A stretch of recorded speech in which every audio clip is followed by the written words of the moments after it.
Hello everyone, welcome to side drops. നമ്മൾ ഇന്ന് പഠിക്കാൻ പോകുന്നത് electric current and its effect എന്ന് പറഞ്ഞ ചാപ്റ്റർ ആണ്.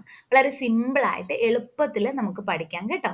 അപ്പോൾ അതിനു മുന്നേ തന്നെ നിങ്ങൾക്ക് ഏത് ചാപ്റ്റർ ആണ് ഇനി പെട്ടെന്ന് വേണ്ടത് എങ്കിൽ അത് ജസ്റ്റ് ഒന്ന് ആ ചാപ്റ്ററിന്റെ പേര് കമന്റ് ചെയ്യുക. അപ്പോൾ അതിൽ ഞാൻ പെട്ടെന്ന് തന്നെ പ്രിപ്പയർ ചെയ്ത് അപ്ലോഡ് ചെയ്യാം. അതുപോലെ തന്നെ ചാനൽ സബ്സ്ക്രൈബ് ചെയ്ത് വെക്കുക. അത് നിങ്ങളുടെ അഭിപ്രായങ്ങളും നിർദ്ദേശങ്ങളും എല്ലാം തന്നെ നിങ്ങളുടെ ഡൗട്ടുകളും എല്ലാം കമന്റ് ചെയ്യുക. അപ്പോഴേ എനിക്കത് മനസ്സിലാവുകയുള്ളൂ, നിങ്ങൾക്കിത് പഠിപ്പിക്കുന്നത് മനസ്സിലാകുന്നുണ്ടോ ഇല്ലയോ എന്നൊക്കെ. ഓക്കെ, നമുക്ക് ചാപ്റ്ററിലോട്ട് കിടക്കാം. അപ്പോൾ നമ്മൾ ഈ ചാപ്റ്ററിൽ ആദ്യം തന്നെ പഠിക്കാൻ പോകുന്നത് സിമ്പിൾസ് ഓഫ് ഇലക്ട്രിക് കമ്പോണൻസ് ആണ്. അപ്പോൾ എന്താണ് സിമ്പിൾസ് ഓഫ് ഇലക്ട്രിക് കമ്പോണൻസ് എന്ന് നമുക്ക് നോക്കണം. അപ്പോൾ അതിന് മുന്നേ നിങ്ങൾക്കറിയാം, നമ്മുടെ വീട്ടിൽ ഇലക്ട്രിക് ആയിട്ടുള്ള എല്ലാ കാര്യങ്ങളും വർക്ക് ചെയ്യണമെങ്കിൽ, അല്ലെ, ഇലക്ട്രിക് എക്യുപ്മെന്റ്സ് എല്ലാം വർക്ക് ചെയ്യണമെങ്കിൽ നമുക്ക് എന്ത് വേണം? ഇലക്ട്രിസിറ്റി വേണം. അപ്പോൾ കറണ്ട് ഉണ്ടെങ്കിലേ വർക്ക് ആവത്തുള്ളൂ. ഇപ്പൊ നിങ്ങൾക്ക് ടി വി കാണണം എന്ന് വിചാരിക്കാം. അപ്പൊ നിങ്ങൾ ടി വി ഓൺ ആക്കുന്നു. അപ്പൊ ഫസ്റ്റ് എന്ത് ചെയ്യുന്നു? സ്വിച്ച് ഇടുന്നു, ടിവിയുടെ പ്ലഗ് കുത്തുന്നു, സ്വിച്ച് ഇടുന്നു. അപ്പൊ എന്ത് ചെയ്യുന്നു? ടി വി എങ്ങനെയാണ് കണക്ട് ചെയ്തിരിക്കുന്നത്? ഒരു വയർ വെച്ചിട്ടാണ് കണക്ട് ചെയ്തിരിക്കുന്നത്, അല്ലെ?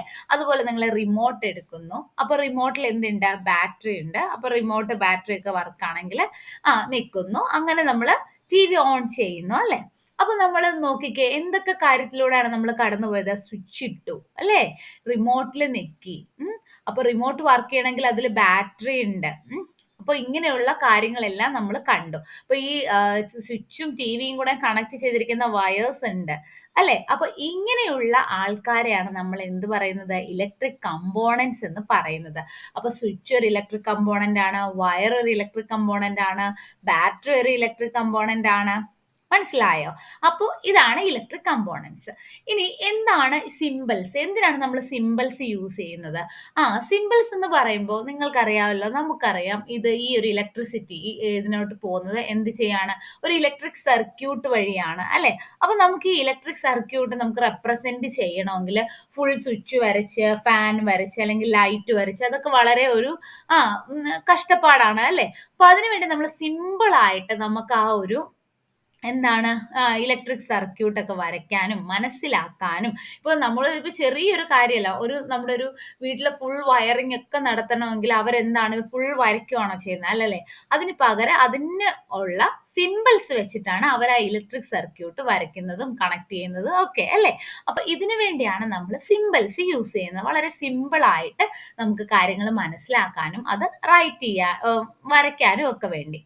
ക്ലിയർ? അപ്പൊ നമുക്ക് ഇത് ജസ്റ്റ് നിങ്ങൾ മനസ്സിലാക്കിയിരുന്നാൽ മതി. നമുക്ക് വേണ്ടത് എന്താണ്? എക്സാമിന് വേണ്ടത് നമുക്ക് ഈ ടേബിൾ ആണ് നമുക്ക് എക്സാമിന് വേണ്ടത്. Symbols for some electric circuit components. എന്തൊക്കെയാണ് നമ്മൾ ഇതിനകത്ത് ഇമ്പോർട്ടന്റ് ആയിട്ട് നോക്കുന്നത്? ഒന്ന്, ഇത് കണ്ടോ? ഇത് കാണുമ്പോൾ എല്ലാവരും ഓർക്കും അത് ബാറ്ററി ആണെന്നല്ലേ. പക്ഷേ ബാറ്ററി അല്ല. ഇതെന്താണ്? ഇതൊരു സെല്ലാണ്. ഒരാൾ മാത്രമായിട്ടിരിക്കുമ്പോൾ അത് സെല്ലാണ്. ഇതുപോലെയുള്ള 5-6 സെല്ലുകൾ, അല്ലെങ്കിൽ ഒരാളും കൂടെ വന്നു കഴിഞ്ഞാൽ അതിന് നമുക്ക് ബാറ്ററി എന്ന് വിളിക്കാം. ക്ലിയർ ആയോ? അപ്പൊ ഒരാളായിട്ടിരുന്നാൽ എന്താണ് നമ്മൾ വിളിക്കുന്നത്? Electric cell. അപ്പൊ ഇലക്ട്രിക് സെല്ലിന്റെ സിമ്പൽ നോക്കിക്കേ. നിങ്ങൾക്കറിയാം, ഒരു ബാറ്ററി എടുത്ത് നോക്കുമ്പോൾ അതിലൊരു പോസിറ്റീവും ഉണ്ട്, ഒരു നെഗറ്റീവും ഉണ്ട്, അല്ലെ? ഇങ്ങനെ തള്ളി നിൽക്കുന്ന, ഇങ്ങനെ കുറച്ച് പ്രൊജക്ട് ചെയ്തിരിക്കുന്ന ആ ഭാഗം എപ്പോഴും പോസിറ്റീവ് ആയിരിക്കും, അല്ലാത്ത ഭാഗം നെഗറ്റീവ് ആയിരിക്കും. അപ്പൊ പോസിറ്റീവിന് നമുക്കൊരു വലിയ വരയും നെഗറ്റീവിന് നമുക്കൊരു ചെറിയ വരയും കൊടുത്തിട്ട് ഇങ്ങനെ വരയ്ക്കുമ്പോൾ ഇതെന്താണ്? ഇതൊരു ഇലക്ട്രിക് സെല്ലാണ്. ക്ലിയർ? ഓക്കെ അല്ലേ? ഇനി നമുക്ക് ബൾബ് കണ്ടല്ലോ. ബൾബിനകത്ത് ഒരു ഫിലമെന്റ് ഉണ്ട്. അതിലൂടെ ഇലക്ട്രിസിറ്റി കടന്നു പോകുമ്പോഴാണ് ഇത് ലൈറ്റ് കത്തുന്നത്. അപ്പൊ നമുക്ക് ആ സിമ്പല് എങ്ങനെ വരയ്ക്കാം? ആ ഒരു ഫിലമെന്റും കൂടെ ജസ്റ്റ് ഒന്ന് റെപ്രസെന്റ് ചെയ്തിട്ട് നമുക്ക് ഒരു ബൾബ് പോലെ ഒരു വട്ടം വരച്ചു കൊടുക്കാം. അപ്പൊ എന്ത് കിട്ടി? ഇലക്ട്രിക് ബൾബ് കിട്ടി. ഞാൻ മൗസ് വെച്ച് വരയ്ക്കുന്നതുകൊണ്ടാണ് ഇങ്ങനെ ഇരിക്കുന്നത് കേട്ടോ. ഇനി സ്വിച്ച് നമുക്ക് ഓൺ പൊസിഷനും ഉണ്ട്, ഓഫ് പൊസിഷനും ഉണ്ട്. ഇവിടെ ഒരു മെറ്റൽ വേണം, അല്ലെ? ഒരു മെറ്റലിന് വേണ്ടിയാണ് ഇവിടെ നമ്മൾ ഒരു സേഫ്റ്റി പിന്നിന്റെ പടം കൊടുത്തിരിക്കുന്നത്. ഓക്കെ, അപ്പൊ ഇതിങ്ങനെ അടഞ്ഞിരിക്കുകയാണെങ്കിൽ, ക്ലോസ് ആയിട്ട് ഇരിക്കുകയാണെങ്കിൽ അവിടെ എന്താണ്? അത് ഓൺ ആണ്. മനസ്സിലായോ? എപ്പോഴും നിങ്ങൾ ഓർത്തോണം, ഒരു സർക്യൂട്ട് ക്ലോസ് ആയാൽ മാത്രമേ ഉള്ളൂ അവിടെ എന്താണ്? ഇലക്ട്രിസിറ്റി പോയി ആ ബൾബ് അല്ലെങ്കിൽ എന്താണ് വർക്ക് ചെയ്യുന്നത് അത് അവിടെ വർക്ക് ആവുള്ളൂ. ഓപ്പൺ ആയിട്ടിരുന്നാൽ അത് വർക്ക് ആവത്തില്ല. നമ്മൾ കണ്ടിട്ടില്ലേ, മുകളിൽ സ്വിച്ച് ഇങ്ങനെ താഴോട്ട് വരുമ്പോഴല്ലേ നമുക്ക് അത് ക്ലോസ് ആവുന്ന പോലെ വരുമ്പോഴല്ലേ നമുക്ക് ലൈറ്റ് ഒക്കെ കത്തുന്നത്.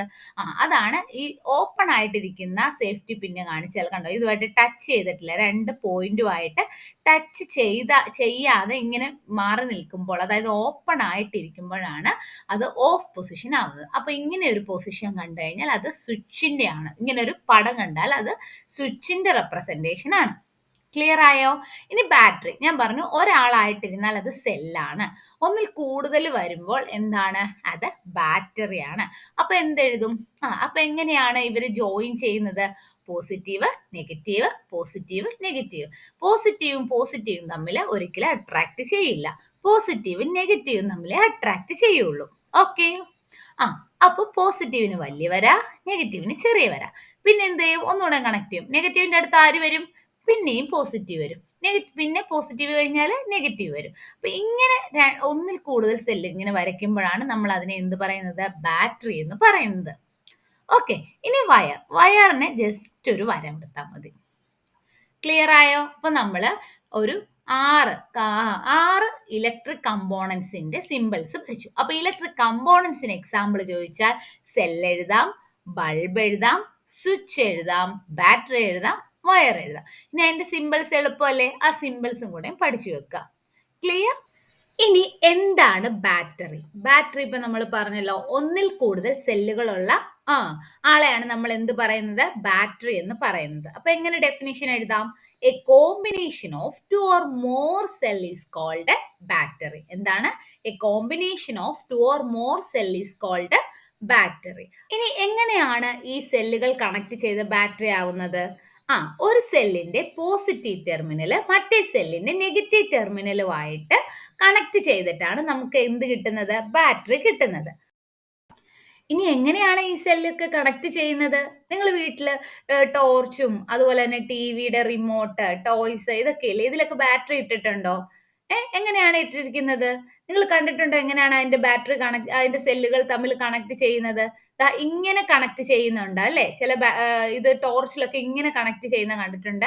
അല്ലാതെ നമ്മൾ നേരെ ഇങ്ങനെ സൈഡ് ബൈ സൈഡ് ആയിട്ട് വെക്കുന്നത് കണ്ടിട്ടുണ്ട്. അപ്പൊ സൈഡ് ബൈ ഇതിങ്ങനെയാണെങ്കിൽ പോസിറ്റീവ് നെഗറ്റീവ് ഇങ്ങനെ അടുപ്പിച്ചടുപ്പിച്ച് ഇങ്ങനെ നമുക്ക് കാണാൻ സാധിക്കും. അപ്പൊ ഇങ്ങനെയാണെങ്കിൽ എന്ത് ചെയ്യും? ഈ സൈഡ് ബൈ സൈഡ് ആയിട്ടാണ് കണക്ട് ചെയ്യുന്നതെങ്കിൽ അപ്പോൾ ഇതിന്റെ പോസിറ്റീവും നെഗറ്റീവും തമ്മിൽ കണക്ട് ചെയ്യാൻ ഒന്നെങ്കിൽ ഒരു കണക്റ്റിംഗ് വയറോ, അല്ലെങ്കിൽ ഒരു കട്ടിയുള്ള ഒരു കണക്റ്റിംഗ് വയറോ, അല്ലെങ്കിൽ എന്താണ്, ഒരു മെറ്റൽ സ്ട്രിപ്പോ കാണപ്പെടുന്നു. നിങ്ങൾ ഈ ഒരു ഭാഗം കണ്ടിട്ടുണ്ടായിരിക്കും അല്ലെ, നമ്മുടെ റിമോട്ടിലൊക്കെ കാണുന്നത്. അപ്പോൾ ഒരു സൈഡിൽ എന്താണ്, ഇവിടെ നെഗറ്റീവ് ആണെങ്കിൽ ഇവിടെ പോസിറ്റീവ് ആയിരിക്കും. അപ്പൊ ഇതിന്റെ ഓപ്പോസിറ്റ് ആയിട്ടായിരിക്കും എന്ത് വെക്കുന്നത്? അടുത്ത സെല്ല് വെക്കുന്നത്. എന്നിട്ട് ഇതിനെ കണക്ട് ചെയ്യാനായിട്ട് എന്ത് ചെയ്യുന്നു? അവിടെ ഒരു മെറ്റൽ സ്ട്രിപ്പ് കാണപ്പെടുന്നു. ഓക്കെ. ക്ലിയർ ആയല്ലോ ഇപ്പൊ എങ്ങനെയാണ് സെല്ലുകൾ കണക്ട് ചെയ്യുന്നതെന്ന്? നമ്മൾ സെല്ലുകൾ കണക്ട് ചെയ്യാൻ പഠിച്ചു അല്ലേ? അപ്പൊ ഇനി നിങ്ങൾക്ക് സ്വന്തമായിട്ട് എന്തെങ്കിലും ആക്ടിവിറ്റി ചെയ്യാൻ എങ്ങനെയാണ് സെൽസ് കണക്ട് ചെയ്തിട്ട് നമ്മൾ ബാറ്ററി പ്രിപ്പയർ ചെയ്യുന്നത് നിങ്ങൾക്ക് അറിയാവോ? ഒന്നുകിൽ നമ്മൾ എന്ത് ചെയ്യുക, നമ്മൾ പറഞ്ഞ സ്വന്തമായിട്ട് ഒരു സെൽ ഹോൾഡർ പ്രിപ്പയർ ചെയ്യണം. എന്നിട്ട് വേണം നമുക്ക് ആ സെൽ ഹോൾഡറിനകത്ത് 2 സെല്ലുകൾ വെക്കുക, അല്ലെങ്കിൽ 2ഓ അതിലധികം സെല്ല് വെച്ച് നമുക്ക് ബാറ്ററി ഉണ്ടാക്കാം, നമുക്ക് എന്തെങ്കിലും ആക്ടിവിറ്റി ഒക്കെ ചെയ്യാൻ വേണ്ടിയിട്ട്. അപ്പൊ സെൽ ഹോൾഡർ തന്നെ പ്രിപ്പയർ ചെയ്യാൻ വേണ്ടി നമുക്കൊരു വുഡൻ ബ്ലോക്ക് വേണം, അതുപോലെ തന്നെ അയൺ സ്ട്രിപ്സ് വേണം, റബ്ബർ ബാൻഡ്സ് വേണം. 2 അയൺ സ്ട്രിപ്സ്, മെറ്റൽ ഉണ്ടെങ്കിലല്ലേ ഇലക്ട്രിസിറ്റി പാസ് ചെയ്യുള്ളൂ. അപ്പൊ എങ്ങനെയാണ്? ഒരു വുഡൻ ബ്ലോക്ക് എടുത്തു, കണ്ടതാ ഇതുപോലെ നമുക്ക് ചെയ്യാം. ഒരു വുഡൻ ബ്ലോക്ക് എടുത്തു, 2 അയൺ സ്ട്രിപ്സ് എടുത്തു. ഈ അയൺ സ്ട്രിപ്സിന്റെ അകത്ത് വേണം നമുക്ക് എന്ത് വെക്കാൻ? സെല്ലുകൾ വെക്കാൻ വേണ്ടി. അപ്പൊ ഈ അയൺ സ്ട്രിപ്സിനെ ഒന്ന് ടൈറ്റ് ആയിട്ട് നിർത്താൻ വേണ്ടി നമ്മൾ ഒരു റബ്ബർ ബാൻഡ് ചുറ്റിട്ടുണ്ട്. എന്നിട്ട് അതിലേക്ക് നമ്മുടെ സെല്ല് വെക്കാം. പോസിറ്റീവ് നെഗറ്റീവ് പോസിറ്റീവ് നെഗറ്റീവ് എന്ന് പറഞ്ഞ് കണക്ട് ചെയ്യണം. കണ്ടോ, ഇവിടെ പോസിറ്റീവ് ഇവിടെ നെഗറ്റീവ്, ഇവിടെ നെഗറ്റീവ് ഇവിടെ പോസിറ്റീവ്, അങ്ങനെ കണക്ട് ചെയ്യാം. അപ്പൊ നമുക്ക് എന്ത് ചെയ്യാം? നമുക്ക് നമ്മുടെ ആവശ്യത്തിന് വേണ്ടിയുള്ള ഒരു ബാറ്ററി പ്രിപ്പയർ ചെയ്യാം. അല്ലെങ്കിൽ നമുക്ക് എന്ത് ചെയ്യും? ഇവിടെ പറയുന്നുണ്ട്, നമുക്ക് സെൽ ഹോൾഡർ മാർക്കറ്റിൽ നിന്ന് വാങ്ങാൻ സാധിക്കും. അതെടുത്തിട്ട് അതിലേക്ക് ഈ ഓരോ സെല്ലുകളും വെച്ചാൽ നമുക്ക് എന്ത് ചെയ്യും? നമുക്ക് ബാറ്ററി കിട്ടും. ഓക്കെ, മനസ്സിലായല്ലോ? ഇനി നമ്മൾ നോക്കാൻ പോകുന്നത് സർക്യൂട്ട് എങ്ങനെയാണ്. നിങ്ങൾക്കൊരു ക്വസ്റ്റ്യൻ വരും, ചിലപ്പോൾ ഒരു സർക്യൂട്ട് തന്നിട്ട് അതിന്റെ തെറ്റ് കണ്ടുപിടിക്കാൻ വരും, അല്ലെങ്കിൽ ഈ ഒരു സർക്യൂട്ട് തന്നിട്ട് അതിൽ നിന്ന് കുറച്ച് ക്വസ്റ്റ്യൻസ്, ബൾബ് കത്തുന്നുണ്ടോ എന്നൊക്കെ ചോദിക്കും, അല്ലെങ്കിൽ സർക്യൂട്ട് വരയ്ക്കാൻ വരും. അപ്പൊ നമുക്ക് ജസ്റ്റ് ഒന്ന് വരയ്ക്കാൻ പഠിച്ചു വെക്കണം. ഇതാണ് ഇപ്പോൾ ഒരു ഇലക്ട്രിക് സർക്യൂട്ട്. ഇത് സിമ്പിൾസ് ഒന്നും അല്ല, നമ്മുടെ സാധാരണ സെല്ലുണ്ട്, ഒരു സ്വിച്ച് ഉണ്ട്, അതുപോലെ തന്നെ ബൾബ് ഉണ്ട്. നമുക്കപ്പോൾ വേണ്ടത് എന്താണ്? നമുക്ക് സ്വന്തമായിട്ട് ഒരു സർക്യൂട്ട് ഡയഗ്രാം വരയ്ക്കണം. അപ്പൊ നമ്മൾ എന്താണ് സർക്യൂട്ട് ഡയഗ്രാം ഇതുപോലെ പാടായി ഇത്ര കഷ്ടപ്പെടണോ? വേണ്ട അല്ലെ? നമുക്ക് എന്തുണ്ട്, ഇതിന്റെയൊക്കെ സിമ്പിൾസ് അറിയാം. അപ്പൊ ആ സിമ്പിൾസ് വെച്ചിട്ട് നമുക്ക് സർക്യൂട്ട് ഡയഗ്രാം തന്നെ വരയ്ക്കാം. അപ്പൊ നമുക്ക് ഇതിന്റെ സെയിം സർക്യൂട്ട് ഡയഗ്രാം ഒന്ന് നോക്കാം. സെല്ലിന് നമ്മുടെ ഉള്ള സിമ്പിൾ എന്താണ്? ഒരു വലിയ വരയും ഒരു ചെറിയ വരയും, അതായത് പോസിറ്റീവ് നെഗറ്റീവ്. പിന്നെ നമുക്ക് എന്ത് വേണം? ഒരു സ്വിച്ച് വേണം. സ്വിച്ച് ഓൺ ചെയ്താലല്ലേ ലൈറ്റ് കത്തുള്ളൂ, അല്ലെങ്കിൽ സ്വിച്ച് ഓൺ ചെയ്താലല്ലേ ഇലക്ട്രിസിറ്റി പാസ് ആവുള്ളൂ. അപ്പൊ ക്ലോസ് ആകണം. അപ്പൊ സ്വിച്ച് ഓൺ എന്ന് പറയുന്നത് എന്താണ്? Close position. സ്വിച്ച് ഓഫ് എന്ന് പറയുന്നത് എന്താണ്? Open position. കണ്ടോ? ഇങ്ങനെ ഇരിക്കും. അപ്പൊ ഇവിടെ എന്താണ്? ഇവിടെ ഇത് ഓൺ ആണ് അല്ലെ? അപ്പൊ ക്ലോസ് ആണ്. സർക്യൂട്ട് എപ്പോഴും ക്ലോസ് ആയാലേ ലൈറ്റ് കത്തുള്ളൂ, ഇലക്ട്രിസിറ്റി പാസ് ചെയ്യുള്ളൂ. ഓക്കെ, അപ്പൊ നമുക്ക് എന്ത് വരച്ചു? നമ്മളൊരു സെല്ല് വരച്ചു, ഒരു സ്വിച്ച് വരച്ചു, പിന്നെ ഇതെല്ലാം കണക്ട് ചെയ്ത് നമ്മൾ ഇലക്ട്രിസിറ്റി ഉണ്ടോ എന്ന് അറിയാൻ നമ്മൾ എന്ത് ചെയ്യുന്ന? ഒരു ബൾബ് കണക്ട് ചെയ്തു. അപ്പൊ ഈ ബൾബ് ഇങ്ങനെ വര കൊടുത്തിരിക്കുന്നത് എന്താണ്? ബൾബ് കത്തി എന്നാണ് അർത്ഥം അല്ലെ? ബൾബ് പ്രകാശിച്ചു എന്നാണ് അർത്ഥം. ഇനി നിങ്ങൾ ഈ ഒരു സർക്യൂട്ടും സർക്യൂട്ട് ഡയഗ്രവും ഈ ഒരു സർക്യൂട്ട് ഡയഗ്രവും തമ്മിലുള്ള ഡിഫറൻസ് ഒന്ന് നോക്കിക്കേ.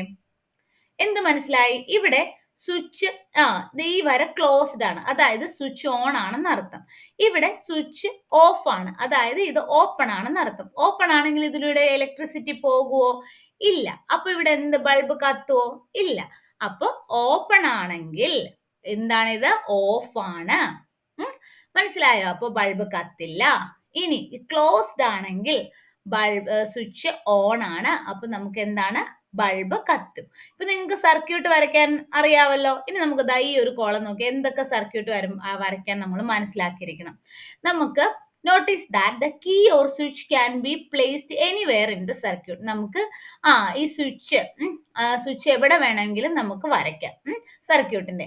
When the switch is on position, the circuit from the positive terminal of the battery to the negative terminal is complete. The circuit is then said to be closed and the current flows throughout the circuit instantly. നമ്മൾ പറഞ്ഞത് തന്നെ, on ആണെങ്കിൽ circuit എന്താണ്? Closed ആണ്. എന്താണ്? Closed ആണ്. Closed ആകുമ്പോൾ എന്ത് ചെയ്യും? കറണ്ട് അതിലൂടെ ഫ്ലോ ചെയ്യും. അപ്പോൾ നമുക്ക് എന്തായിരിക്കും റിസൾട്ട് ഉണ്ട്? നമുക്ക് റിസൾട്ട് ആയിട്ട് അവിടെ ബൾബ് പ്രകാശിക്കും. ഇനി സ്വിച്ച് ഓഫ് പൊസിഷനിലാണെങ്കിൽ അവിടെ സർക്യൂട്ട് എന്താണ്? കംപ്ലീറ്റ് ആണോ? അല്ല, സർക്യൂട്ട് ഈസ് ഇൻകംപ്ലീറ്റ്. അത് ഇമ്പോർട്ടന്റ് ആയിട്ട് പഠിക്കണം കേട്ടോ. സർക്യൂട്ട് ഓൺ ആണെങ്കിൽ എന്താണ്? Positive terminal of the battery and negative terminal എന്താണ്? കംപ്ലീറ്റ് ആണ്. ഇനി സ്വിച്ച് ഓഫ് ആണെങ്കിൽ സർക്യൂട്ട് ഇൻകംപ്ലീറ്റ് ആണ്. അപ്പോൾ it is said to be, അത് ഓപ്പൺ ആണെന്നാണ് പറയുന്നത്. അതുകൊണ്ട് അവിടെ കറണ്ട് ഫ്ലോ ചെയ്യില്ല. അപ്പൊ നമ്മുടെ ലൈറ്റ് കത്തില്ല. മനസ്സിലായോ? എളുപ്പമല്ലേ? അപ്പൊ നിങ്ങൾക്ക് സർക്യൂട്ട് വരയ്ക്കാൻ മനസ്സിലായല്ലോ. ഇനി ഡിഫറൻസ് ചോദിച്ചാൽ പറയുമല്ലോ. ഇനി എങ്ങനെയാണ് ഇലക്ട്രിസിറ്റി പാസ് ചെയ്യുമ്പോൾ ആ ബൾബ് കത്തുന്നതെന്ന് നിങ്ങൾക്ക് അറിയാമോ? അതായത് ബൾബ് പ്രകാശിക്കുന്നത് എങ്ങനെയാണെന്ന് അറിയാമോ? ബൾബിനകത്ത് ഒരു തിൻ വയർ ഉണ്ട്. അതിന് പറയുന്ന പേരെന്താണ്? ഫിലമെന്റ്. അപ്പൊ ബൾബിനകത്തുള്ള തിൻ വയർ, അതിന് പറയുന്ന പേരാണ് ഫിലമെന്റ്. അതെന്ത് ചെയ്യും? അത് ഗ്ലോ ചെയ്യും. എപ്പോ? ഇലക്ട്രിക് കറണ്ട് പാസ് ചെയ്യുമ്പോൾ. മനസ്സിലായോ? അതായത് സ്വിച്ച് ഓൺ ആകുമ്പോൾ, അതായത് സർക്യൂട്ട് എന്താണ്? കംപ്ലീറ്റ് ചെയ്യുമ്പോൾ ഇലക്ട്രിസിറ്റി പാസ് ചെയ്യുമല്ലോ. അപ്പൊ നമ്മുടെ ബൾബിനകത്തുള്ള ഫിലമെന്റ് എന്ത് ചെയ്യുന്നു? ഗ്ലോ ചെയ്യുന്നു. ഇനി എന്തൊക്കെ കാരണം കൊണ്ട് ഈ ബൾബ് ഗ്ലോ ചെയ്യാതെ ഇരിക്കും? എന്തൊക്കെ കാരണങ്ങൾ സംഭവിക്കാം? ഒന്നുകിൽ എന്താണ്? ഇത് ഓപ്പൺ ആയിരിക്കും, അതായത് സർക്യൂട്ട് കംപ്ലീറ്റ് അല്ല, സ്വിച്ച് ഓഫ് ആണ്. അല്ലെങ്കിൽ എന്താവും? നമ്മുടെ ഈ ബൾബ് ഫ്യൂസ് ആയെന്ന് കേട്ടിട്ടുണ്ടോ? ബൾബ് ഫ്യൂസ് ആയെന്ന് പറഞ്ഞാൽ എന്താണ്? അതിനകത്തെ ഫിലമെന്റ് എന്ത് ചെയ്യുന്നു? ബ്രോക്കൺ ആകുന്നു. അപ്പോഴാണ് ബൾബ് എന്ത് ചെയ്യുന്ന? ഫ്യൂസ് ആകുന്നു എന്ന് പറയുന്നത്. ഒന്നെങ്കിൽ ആ ബൾബ് ഫ്യൂസ് ആയിരിക്കും, സർക്യൂട്ട് ഓൺ ആയിട്ടും, അതായത് സർക്യൂട്ട് കംപ്ലീറ്റ് ആയിട്ടും ബൾബ് കത്തുന്നില്ല എങ്കിൽ ആ ബൾബ് എന്തായിരിക്കും? ഫ്യൂസ് ആയിരിക്കും. അതിലെ ഫിലമെന്റ് എന്ത് ചെയ്യുക? ബ്രോക്കൺ ആയി പോകും. അല്ലെങ്കിൽ കംപ്ലീറ്റ് അല്ലായിരിക്കും, സർക്യൂട്ട് കംപ്ലീറ്റ് അല്ലായിരിക്കും. അപ്പൊ അതൊക്കെ നിങ്ങൾ ശ്രദ്ധിക്കണം കേട്ടോ. അതുപോലെ തന്നെ നമ്മൾ മെയിനിലായിട്ട് കണക്ട് ചെയ്തിരിക്കുന്ന ഇലക്ട്രിക് ബൾബിലൊന്നും പോയി തൊടരുത് കേട്ടോ. വളരെ ഹോട്ട് ആയിരിക്കും. It may be very hot and your hand may get burn badly. അതുപോലെ നിങ്ങൾ എക്സ്പെരിമെന്റ് നടത്തുമ്പോൾ മെയിൻ സപ്ലൈ ആയിട്ടുള്ള ഇലക്ട്രിക് സപ്ലൈ മെയിൻ സപ്ലൈയിലൊന്നും പോയി ഇലക്ട്രിസിറ്റി നമ്മൾ ഒരു എക്സ്പെരിമെന്റ് നടത്തരുത്. പകരം നിങ്ങൾ എന്ത് ചെയ്യുക, നിങ്ങൾ ബാറ്ററി യൂസ് ചെയ്യുക. നമ്മൾ സെല്ല് കണക്ട് ചെയ്ത് ബാറ്ററി യൂസ് ചെയ്തിട്ടുള്ള രീതിയിൽ. അപ്പൊ അത്രയ്ക്ക് വലിയ ഒരു കറണ്ട് അവിടെ വരില്ല. അപ്പൊ നിങ്ങൾക്ക് ഇതുപോലെ ഷോക്ക് അടിക്കുകയോ അതുപോലെ തന്നെ ചൂട് കൈ പൊള്ളുകയോ ഒന്നും ചെയ്യില്ല. അതൊക്കെ ശ്രദ്ധിക്കണം കേട്ടോ. ഇനി if the filament of the bulb, നേരത്തെ നമ്മൾ പറഞ്ഞ 2 ക്വസ്റ്റ്യനകത്ത് കൊടുത്തിട്ടുണ്ട്. If the filament of bulb is broken, അതായത് ബൾബ് ഫ്യൂസ് ആയാൽ would the circuit be complete, circuit complete ആകുമോ? ഇല്ല അല്ലെ? അപ്പൊ അവിടെ ലൈറ്റ് കത്തില്ലല്ലോ. ഇനി would the bulb still glow ചെയ്യുവോ? ഇല്ല. അപ്പൊ അത് രണ്ടും കൂടെ ഓർത്തിരിക്കുക. ഇതുപോലെ സർക്യൂട്ട് തന്നിട്ട് അടിയിൽ വേണമെങ്കിൽ ഇങ്ങനെ ക്വസ്റ്റ്യൻ ചോദിക്കുക നിങ്ങളോട്. ഓക്കെ, ഇനി നമുക്ക് അടുത്ത പോർഷൻ, നമുക്ക് അടുത്ത പാർട്ടായിട്ട് പഠിക്കാം. അപ്പൊ ഇത്രയും നിങ്ങൾക്ക് നന്നായിട്ട് മനസ്സിലായെന്ന് ഞാൻ വിചാരിക്കുന്നു. എന്തെങ്കിലും ഡൗട്ട് ഉണ്ടെങ്കിൽ, അതുപോലെ ഈ വീഡിയോ ഞാൻ പഠിപ്പിക്കുന്നത് നിങ്ങൾക്ക് മനസ്സിലായെങ്കിൽ ജസ്റ്റ് ഒന്ന് കമന്റ് ചെയ്യൂ. അതെനിക്ക് വളരെ ഉപകാരപ്പെടും. ഇനിയും വീഡിയോ ഇടാൻ വേണ്ടി അതൊരു എനിക്ക് വളരെ പ്രചോദനമായിരിക്കും. Okay, thank you.